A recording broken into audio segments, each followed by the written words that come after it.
Capítulo 1. El tiempo como recurso sagrado, limitado y no renovable. Durante mucho tiempo traté el tiempo como si fuera un objeto neutro, algo que simplemente estaba ahí para ser usado, gastado o administrado mejor. No lo veía como algo sagrado, sino como algo funcional. Con los años comprendí que esa mirada aparentemente práctica escondía una desconexión más profunda. Cuando el tiempo pierde su carácter sagrado, la vida entera se vuelve utilitaria. Y cuando la vida se vuelve utilitaria, el alma se empobrece. No es casual que la escritura hable del tiempo como algo que puede perderse o redimirse.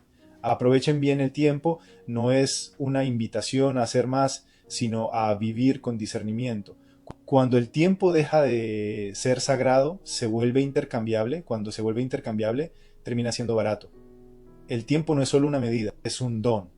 Y como todo don, revela nuestra relación con quien lo otorga y con aquello que valoramos. Por eso el tiempo no se entiende primero desde el reloj, sino desde el corazón. No se trata de cuántas horas tienes, sino de qué haces con ellas cuando nadie te observa. Ahí se manifiesta lo que realmente gobierna tu vida. Dos formas de vivir el tiempo: consumirlo o honrarlo. Hay una forma antigua y profundamente humana de comprender el tiempo que se ha ido perdiendo. Por un lado está el tiempo que avanza, el que marca el calendario, el que no se detiene. Este tiempo ordena los días, las semanas, los años. Es el tiempo que todos compartimos y que nadie puede detener. Pero hay otro tiempo más silencioso y decisivo, el tiempo de las oportunidades, de las decisiones, de los momentos cargados de sentido. Ese tiempo no se mide en horas, se reconoce en elecciones.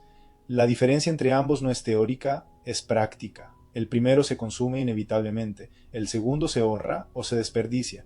Cada día estás viviendo ambos al mismo tiempo, pero no con la misma conciencia. Puedes pasar horas muy ocupado sin tocar lo esencial, o vivir pocos minutos que reordenen toda tu vida. El problema no es que falte tiempo, sino que muchas veces no estamos presentes en él. Cuando pierdes esta distinción, todo se aplana, cada día se parece al anterior, cada semana se va sin dejar huella. Entonces aparece la sensación de vacío, de cansancio, sin causa aparente, de estar siempre corriendo y nunca llegando. No porque hagas poco, sino porque haces mucho sin sentido claro. El tiempo vivido así deja de ser un espacio de encuentro y se convierte en una carrera sin dirección. Spurgeon advertía que una vida llena de actividad no necesariamente es una vida bien vivida. Se puede estar ocupado todo el día y aún así no haber avanzado en lo que realmente importa. El tiempo revela si estás caminando con propósito o simplemente moviéndote por inercia. El autoengaño silencioso del luego lo haré. El tiempo es limitado. No como amenaza, sino como verdad, y esa limitación no debería generar ansiedad, sino reverencia. Cuando algo es ilimitado se trivializa, cuando es finito se cuida. El problema es que vivimos como si el tiempo fuera removable, como si siempre hubiera un después garantizado. Esa ilusión sostiene uno de los autoengaños más comunes y más costosos: luego lo haré. Luego es una palabra peligrosa, no porque siempre sea falsa, sino porque suele ser cómoda. Luego oraré con calma. Luego cuidaré mejor mi salud. Luego tendré tiempo para la familia. Luego ordenaré esto. Luego decidiré aquello. El luego rara vez es una decisión, casi siempre es una evasión elegante. Y cada vez que postergas lo importante, algo se enfría por dentro, no de golpe, sino lentamente. Jesús habló con claridad de la omisión. No solo confrontó el mal hecho, sino el bien que se dejó de hacer. El tiempo postergado no desaparece, se convierte en una deuda silenciosa. Y toda deuda, tarde o temprano, exige pago. El tiempo revela prioridades reales, no intenciones. Por eso tu agenda es mucho más que una herramienta organizativa, es un documento espiritual. Muestra qué ocupa tu atención, qué recibe tu energía, qué se repite sin cuestionarse. No revela lo que dices creer, sino lo que practicas creer. Ahí se expresa tu fe cotidiana, no en palabras, sino en elecciones. No es moralismo decir esto, es honestidad. Todos adoramos algo, todos organizamos nuestro tiempo alrededor de aquello que consideramos valioso, necesario o urgente. La pregunta no es si adoras, sino qué. Aquello a lo que entregas lo mejor de tu tiempo, tu atención más fresca, tu energía más cuidada, termina teniendo autoridad sobre ti. A veces ese lugar lo ocupa el trabajo, a veces la distracción, a veces el reconocimiento, a veces el miedo, a veces el control. El tiempo lo pone en evidencia sin necesidad de discursos. Billy Graham insistía en que la fe verdadera siempre se traduce en decisiones visibles, no en perfección, sino en dirección. El uso del tiempo muestra esa dirección con más claridad que cualquier declaración pública. Urgencia no es prisa cuando el tiempo pierde su ritmo. Confundimos urgencia con prisa porque hemos perdido el eje del propósito. La prisa nace de la presión, de la acumulación, del desorden interior. La urgencia verdadera nace del sentido. La prisa acelera y desgasta. La urgencia enfoca y ordena. La prisa te empuja a reaccionar, la urgencia te invita a decidir. No todo lo urgente merece tu atención inmediata y no todo lo importante grita. Muchas de las cosas más trascendentes llegan en voz baja. Estudios recientes sobre estrés y productividad confirman lo que la experiencia espiritual ya enseñaba: la vida vivida en estado permanente de urgencia deteriora la capacidad de discernir, aumenta la ansiedad y reduce la calidad de las decisiones. No es solo cansancio físico, es agotamiento del alma. Cuando todo es urgente, nada es sagrado, y cuando nada es sagrado, el tiempo se vuelve un campo de batalla constante. No hay reposo real, solo pausas para seguir corriendo. No hay disfrute, solo alivio momentáneo. El cansancio se normaliza y se espiritualiza la sobrecarga. Se confunde fidelidad con activismo, compromiso con agotamiento. El tiempo bien vivido tiene ritmo, no es una sucesión caótica de tareas, sino una danza entre acción y descanso, entre entrega y silencio, entre trabajo y contemplación. El desorden temporal no solo afecta a la productividad, erosiona la capacidad de escuchar, de discernir, de elegir bien. Cuando pierdes el ritmo, comienzas a vivir reaccionando, no gobernando.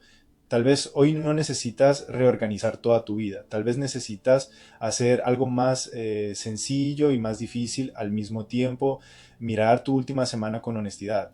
No para justificarte, sino para observarte. Pregúntate, sin prisa y sin culpa, ¿dónde se fue realmente mi tiempo? ¿Qué recibió lo mejor de mí? ¿Qué quedó siempre al final?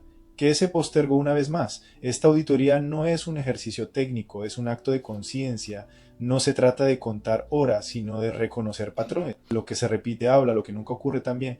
Ahí descubrirás si el tiempo que vives está alineado con lo que dices creer o si hay una brecha silenciosa entre ambos. No para castigarte, sino para despertar, porque mientras no despiertas es fácil seguir diciendo que no tienes tiempo, pero cuando miras de frente algo se vuelve evidente. Muchas veces no es falta de tiempo, es falta de decisión. Y esa verdad, aunque incómoda, es liberadora, porque si el problema fuera el tiempo, no habría salida, pero si el problema es la decisión, entonces todavía hay esperanza. Este capítulo no busca que te sientas mal, sino que te vuelvas honesto. Honesto contigo, con tu vida y con el valor real del tiempo que te fue confiado. En esa honestidad comienza el gobierno personal. Y ese gobierno no nace de la culpa, sino de la responsabilidad asumida. Cuando reconoces que tu tiempo es sagrado, algo cambia. Comienzas a tratarlo con más respeto. No porque sea perfecto, sino porque es limitado. No porque lo controles todo, sino porque eliges conscientemente. Y esa elección, sostenida día a día, abre la puerta a una pregunta inevitable que no puedes seguir evitando. Si no eres víctima del tiempo, ¿hasta dónde eres responsable de cómo lo vives? Esa pregunta nos lleva, sin rodeos, al siguiente umbral, porque despertar conciencia es solo el inicio. Lo que sigue es más confrontante y más liberador: asumir si sigues viviendo como víctima o si estás dispuesto a gobernar tu tiempo con responsabilidad adulta. El tiempo como acto de adoración cotidiana. Con el paso de los años comprendí que el tiempo no solo revela prioridades, revela adoración, no en un sentido religioso superficial, sino en el sentido más profundo y humano posible.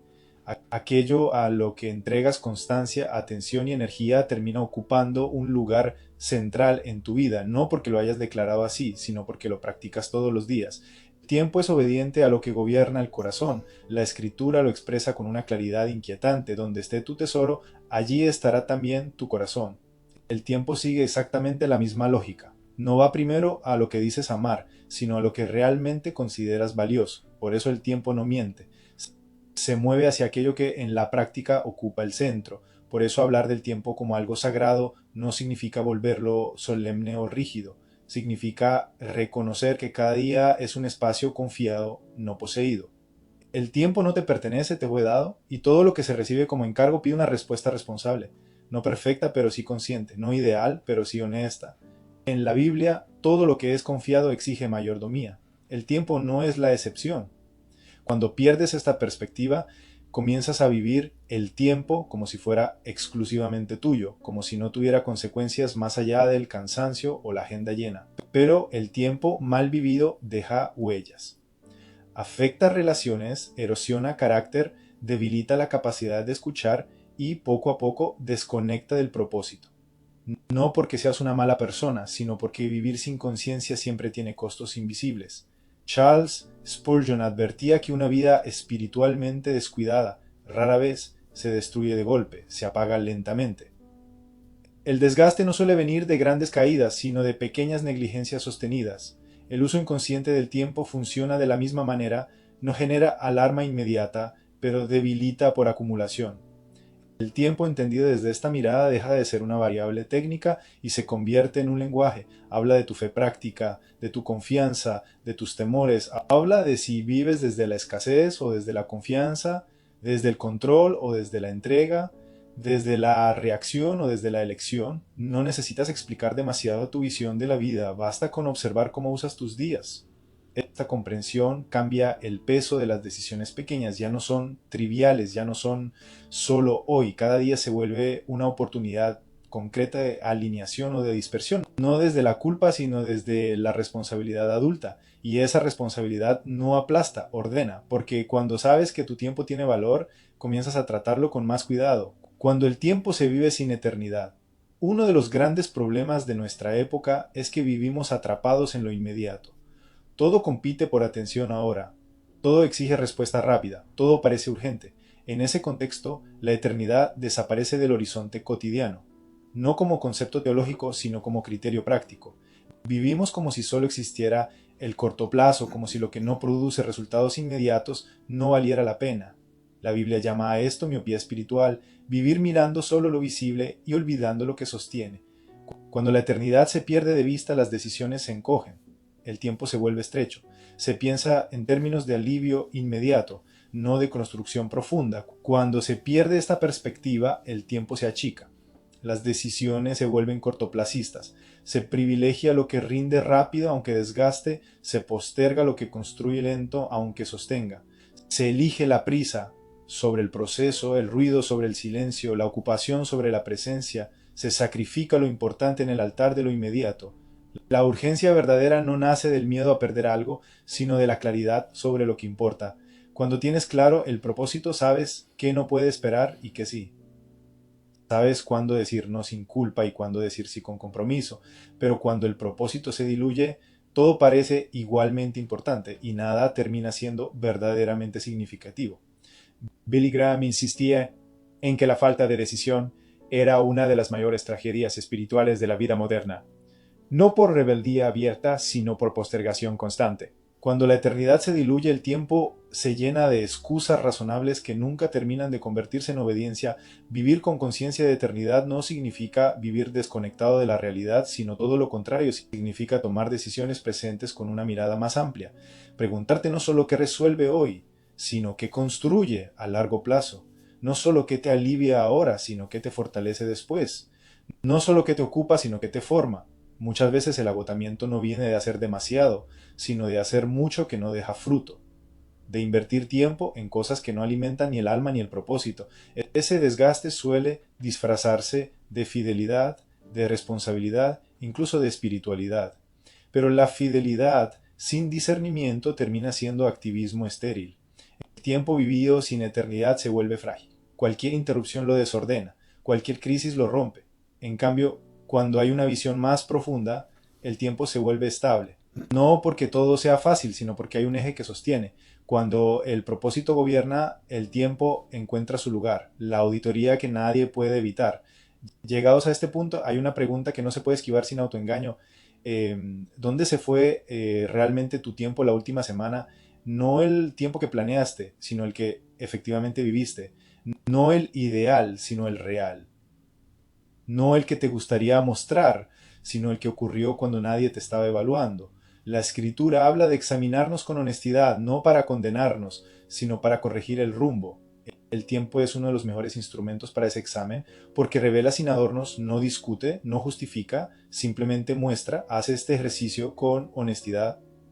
No para culparte, sino para verte. Mira tus días recientes como si fueran un espejo. Observa cuánto tiempo se fue en lo urgente y cuánto en lo importante. Cuánto en lo que te acerca a la vida que dices querer y cuánto en lo que solo anestesia o distrae Observa sin dramatizar, pero sin justificarte. Tal vez descubras que muchas decisiones se tomaron solas por inercia, que dijiste sí sin pensar, que aceptaste cargas que no te correspondían, que postergaste conversaciones necesarias, que dejaste para después lo que sabes que es central. Esa observación, aunque incómoda, es un regalo, porque solo lo que se reconoce puede transformarse. Esta auditoría no es un evento único, es una práctica de conciencia, una forma de regresar al centro, una manera de recordar que tu tiempo importa porque tu vida importa, que cada semana es una oportunidad de reajuste, no de castigo, que no se trata de hacerlo todo bien, sino de hacerlo cada vez más alineado. Cuando haces esta revisión con honestidad, algo comienza a cambiar, dejas de hablar del tiempo como un enemigo externo y comienzas a verlo como un reflejo interno. Y ese cambio de mirada abre una posibilidad nueva, recuperar autoridad. La autoridad no nace de controlar el reloj, sino de gobernar las decisiones, porque si tu agenda revela tu teología práctica, también revela tu nivel de responsabilidad. Y ahí aparece una pregunta que ya no es teórica ni espiritualizada, sino profundamente concreta. Si el tiempo es sagrado y limitado, ¿sigues viviendo como víctima de él? ¿O estás dispuesto a asumir tu responsabilidad sobre cómo lo usas? Esa pregunta no busca condenarte, busca despertarte, porque a partir de aquí el camino se bifurca. Puedes seguir diciendo que no tienes tiempo o puedes comenzar a decidir cómo vivirlo, y esa decisión marca el paso hacia el siguiente capítulo, donde ya no bastará con reconocer el valor del tiempo. Será necesario asumir, sin rodeos, si sigues viviendo desde la excusa o desde la responsabilidad adulta. Cap 2. Víctima